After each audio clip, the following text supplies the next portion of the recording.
कालाष्टमी पर उपवास रखने वालों के लिए नियम है कि इस दिन मांस, मदिरा, प्याज, लहसुन और तामसिक भोजन का सेवन नहीं करना चाहिए। साधक को सात्विक आहार और संयम का पालन करना चाहिए।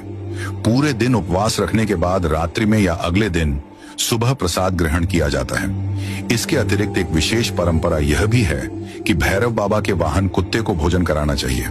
चाहे रोटी हो या दूध, कुत्ते को खिलाने से भैरव बाबा प्रसन्न होते हैं और साधक को अपार आशीर्वाद देते हैं। एक और खास नियम है, इस दिन किसी का अनादर, अपमान या अपशब्द नहीं कहना चाहिए, क्योंकि काल भैरव न्याय प्रिय देवता हैं और अन्याय या अहंकार को क्षमा नहीं करते। यदि साधक सच्चे मन से संयम और भक्ति का पालन करे तो यह व्रत चमत्कारिक परिणाम देता है।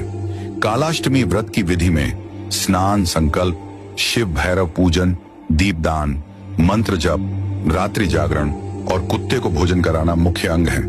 नियमों में सात्विकता, संयम, अहिंसा और सच्ची श्रद्धा सबसे महत्वपूर्ण माने गए हैं। मित्रों, यह व्रत जितना सरल है उतना ही असरकारक भी है।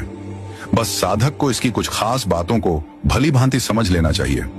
कालाष्टमी के दिन केवल उपवास रख लेना ही पर्याप्त नहीं होता, बल्कि भैरव बाबा की आराधना पूरे मन, भक्ति और श्रद्धा के साथ करनी पड़ती है। साधक को यह ध्यान रखना चाहिए कि पूजा पाठ के समय मन पूरी तरह से एकाग्र हो, कहीं भी दिखावा, आलस्य या संदेह की जगह न हो।